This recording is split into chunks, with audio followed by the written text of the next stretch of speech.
From the headquarters of teleSUR English in Quito, Ecuador, I am Estefania Bravo. This is From the South.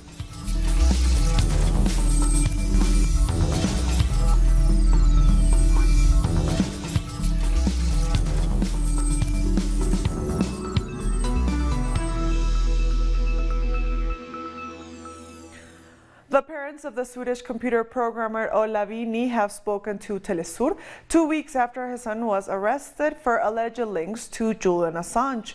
They say they are worried about his son's well-being inside the prison and expect a fair trial.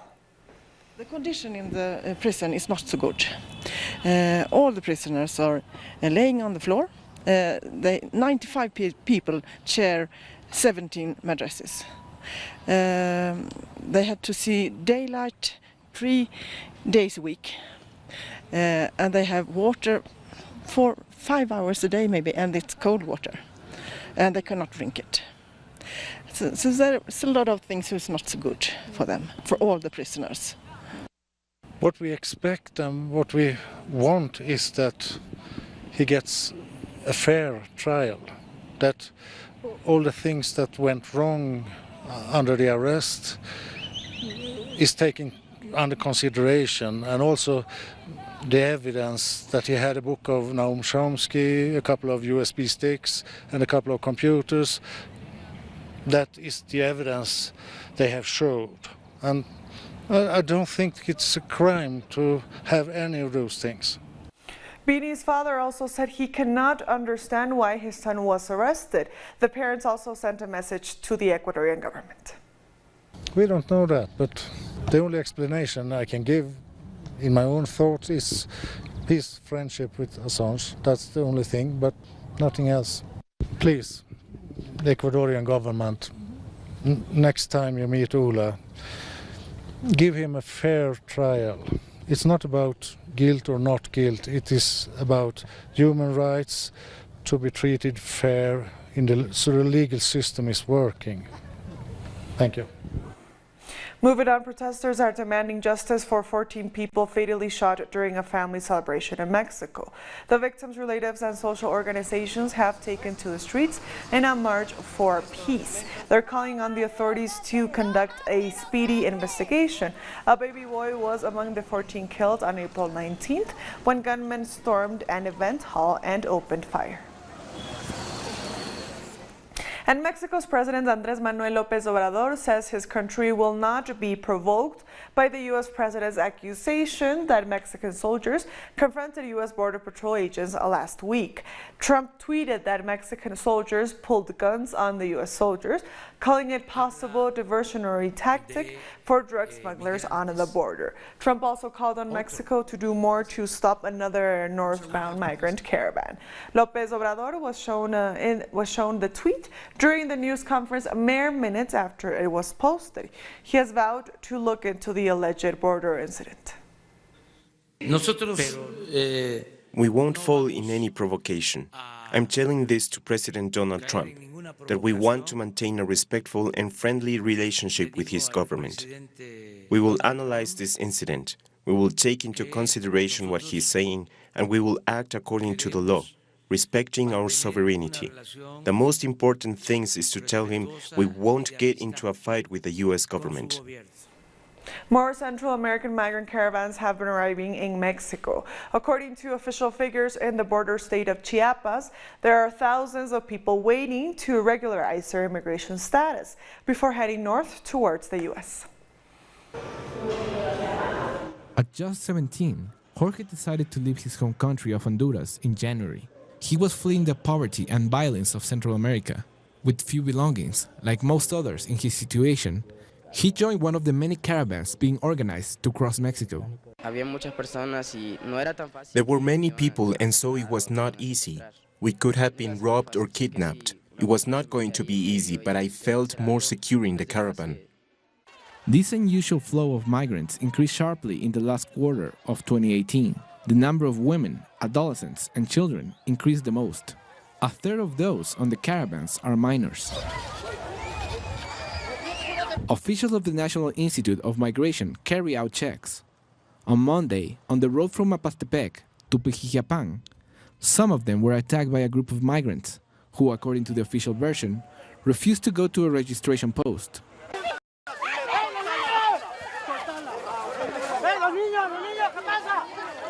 The ministers of the Interior and Foreign Relations explained the situation in the southern state of Chiapas, where more than 5,800 people are waiting for a permit that allows them to cross Mexican territory and reach the border with the United States. As we have said before, the migratory policy of the government of Mexico has three fundamental axes: the protection of human rights, the economic and social development of the countries of the Central American region, and the orderly registration of migrants who enter our territory.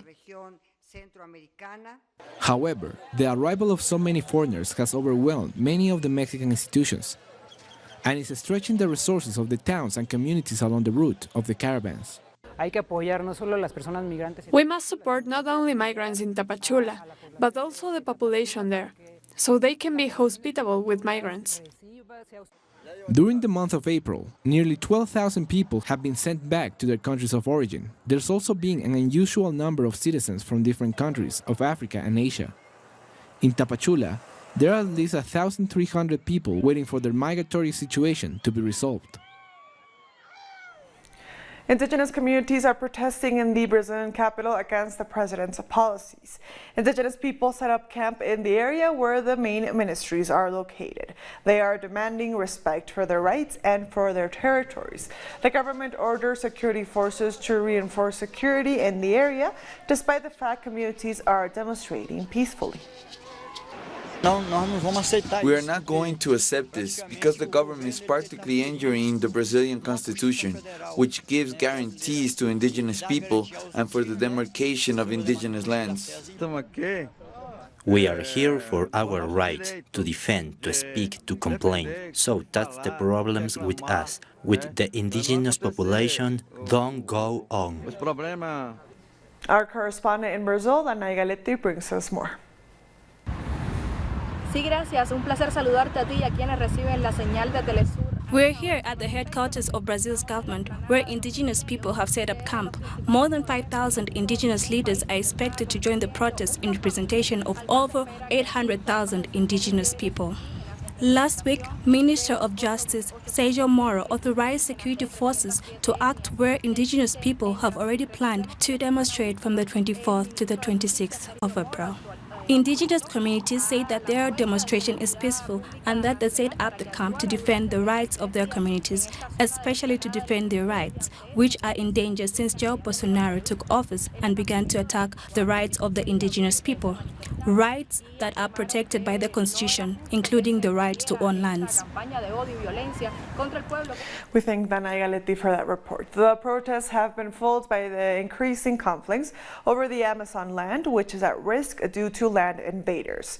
Communities and activists report that threats and invasions to their territories by several groups rose in the last months. They also say that these illegal groups have taken the lead due to Bolsonaro's policies against the environment. They demand urgent solutions. We want the government to do something urgently because there will be trouble for the illegal farmers. Is that what you want? I am a chief. I will die if you kill my land, but I will fight for my people. For the first time ever, the United Nations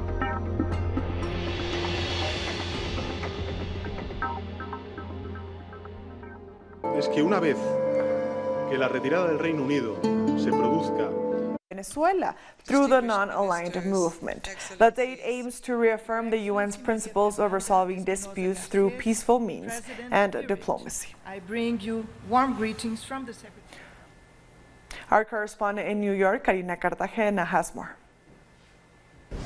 El canciller Jorge Arreaza también tomó la palabra. The Venezuelan Foreign Minister Jorge Arreaza participated in the meeting of the General Assembly to commemorate the International Day of Multilateralism and Diplomacy for Peace. Arreaza spoke on behalf of the non-aligned movement. He stressed the importance of respecting international law and the UN Charter. Arreaza also said that unilateralism is currently threatening the security and peace of many countries, so it is important to promote multilateralism to defend and respect the fundamental pillars of the UN, such as peace, international law, human rights, and sustainable development. Jorge Ariasa also spoke on behalf of his country, saying that Venezuela believes in a world where all powers are equal and that the UN should not become a best friends club, but a peace where all member states can be represented. He also pointed to a lack of respect for multilateralism, stressing statements made by the US in the UN General Assembly in September 2018, when President Donald Trump called on member nations to impose sanctions against Venezuela. Ariasa also said that US State Secretary Mike Pompeo called other countries so they would not recognize the Venezuelan government in the Security Council.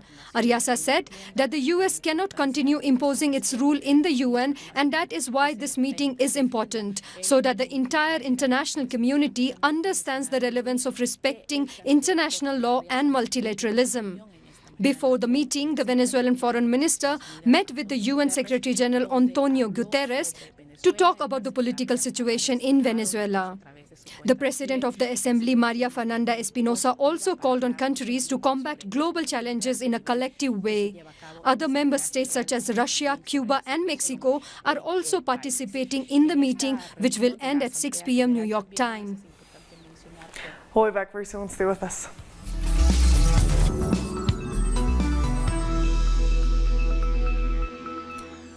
Welcome back. The military in Colombia has confirmed it killed former FARC member Dimar Torres after outrage sparked for his murder. The military claimed that Torres tried to take a gun from a soldier, but the local community said that the military tried to bury his body to get rid of the evidence and lied to them about his whereabouts. Torres was part of the reincorporation program for former combatants, which is part of the peace agreement in the country. And still in Colombia, a group of NGOs has released a new report saying the situation of human rights defenders in the country remains critical. They say at least 8 social leaders are attacked every 3 days. The situation of human rights defenders in Colombia remains critical. There was a big increase in murders and assault in general between 2017 and 2018. Over 100 friends and family members have gathered to hold a mass funeral for victims of a landslide in Colombia. 24 victims of the landslide in the town of Rosas were buried. Following days of heavy rains, the landslide swept away 8 houses and killed at least 33 people last Sunday. Authorities continue to search through rubble. Uruguay is ready to export the first shipment of medical marijuana to foreign countries. An Uruguayan marijuana factory is preparing to ship 6 tons of the plant. The shipment is heading to medical markets in a number of European countries, Canada and Australia. Uruguay was the first country in the world to regulate medical marijuana sales through pharmacies in 2013. What we've done here in our first year of production is very effectively standardized our cannabis cultivation, which is very important when you're supplying medical markets in particular. Our goal is to go from about 6 tons of production to 10 tons to about 30 tons and grow from there. A Chilean court has forbidden filmmaker Nicolás López from leaving the country while he is being investigated for sexual abuse. After a hearing on Wednesday, the court imposed precautionary measures to the director, who is accused of 5 different sexual abuse cases, including one in which the victim was a minor. 745 Chilean students were expelled from school in 2018 under the Safe Classroom Law, one of the main initiatives of President Sebastián Piñera. But according to experts and students, the project is criminalizing the student movement and violating their rights. A few days ago, 8 students from the Dario Salas school were taken from their homes and forced to spend the night in a police station. Many people remember these things happening during the dictatorship. I think the violence has reached a high point in a symptomatic way, with all the demands we've established. According to President Sebastián Piñera, the Safe Classroom Law is supposed to reduce violence inside the schools. However, the reality is that the law is trying to put out the fire with gasoline. Why has this happened? The law has given more power to the school principals to lead raids, to expel students, and to take so-called precautionary measures to repress the students who fight for better public education and reject a system where education is seen as a commodity. I studied in the Javier Carrera 1 school where I was attacked. I had to change schools because of that. But today I want to stand with my former classmates who are being expelled from their schools. They are not receiving the right to an education just because the principal wants to expel any student who is protesting to gain rights for everyone. Students are being arrested, handcuffed, controlled and attacked. We are seeing that there is not an education system, but a judicial one for the children. I think there's a political purpose here. Principals are not running a school but a military center. Students are facing an atmosphere of harassment and political persecution that we are not going to accept. As a counselor, I won't accept it. Neither will parents or guardians.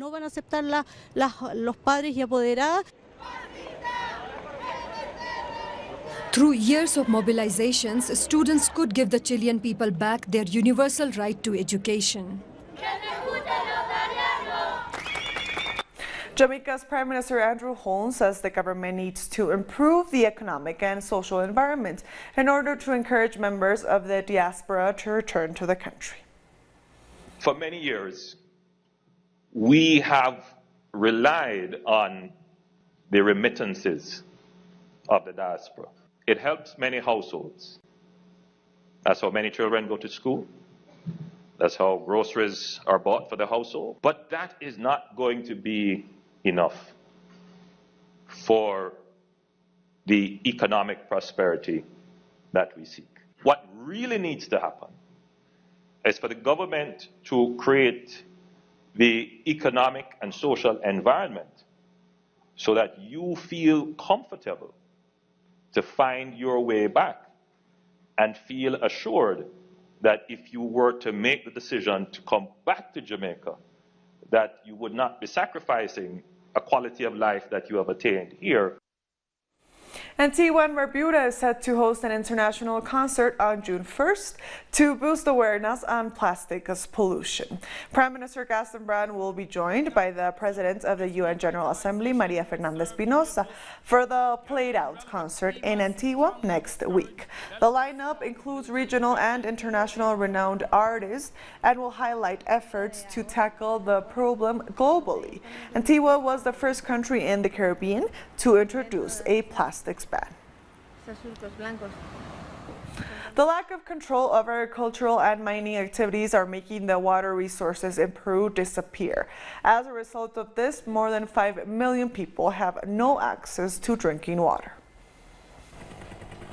The lack of water resources and climate change have raised the alarm for several institutions and experts. Other regions in the Peruvian coast could lose their water resources in the next 10 years. It's not possible to bring water from other places since that is punished by law. So we have to find ways to use our water resources in a more efficient way.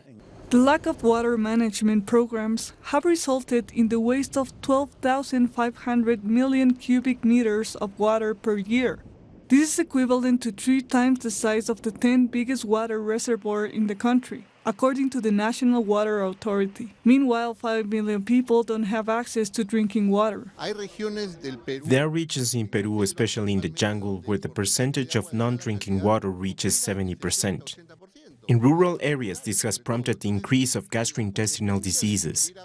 This occurs because there is no capacity to bring drinking water to the rural areas. In Peru, those who have access to the public water pay one of the cheapest bills in the region, and those who consume more are the rich families. There is a deficit of $18 million to provide all Peruvian citizens with water. The state is failing in the management of water, especially when it comes to public contracting. Also, the corruption cases we have seen lately have delayed the change processes in public offices, like the SEDAPAL. Authorities are responsible for guaranteeing the access to water and the control of mining activities that have caused more than 8,000 environmental liabilities. We'll take a short break now. Join us again after this.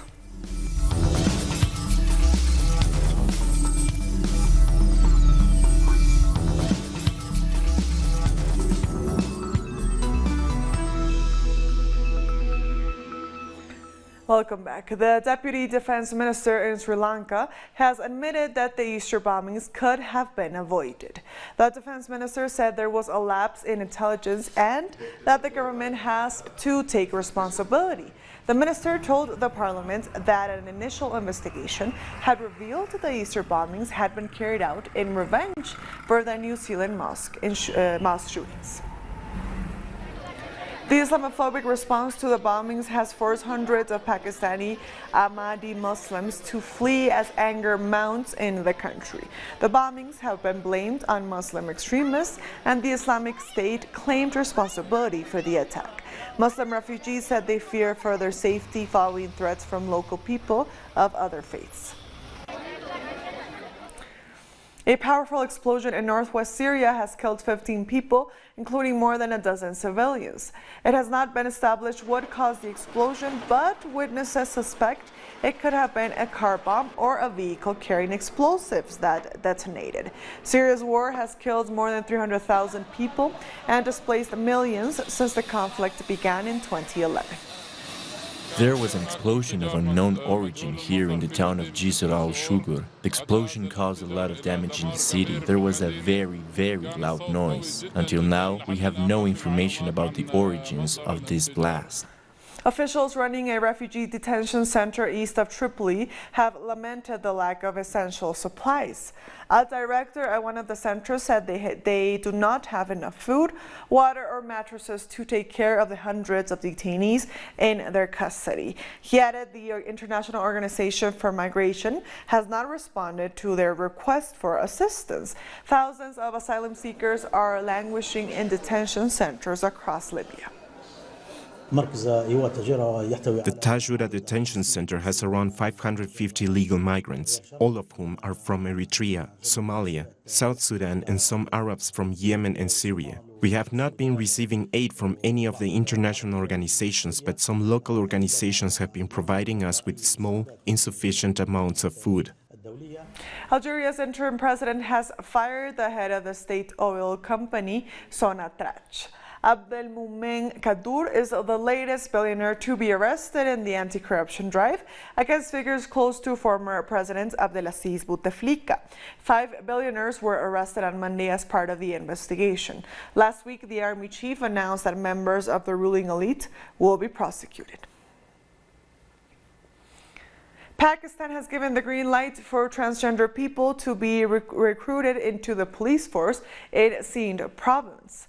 The police chief said that it was time to offer more opportunities to a group often relegated to menial jobs in government. After years of persecution, transgender Pakistanis gained recognition in 2009 when the Supreme Court granted them special status with rights equal to other citizens. We must start bringing them here and place them according to their qualifications. If anyone is a master's or a graduate, they should come and compete, and they will be given good posts. We will give them space and facilitate them so that they can come into the mainstream. And with that story, we've come to the end of this news break. These and other stories, as always, find them on our website at telesurenglish.net. And also join us on social media. We are on Facebook, on Twitter, and on Instagram. For Telesur English, I am Stefania Bravo. Thank you for watching.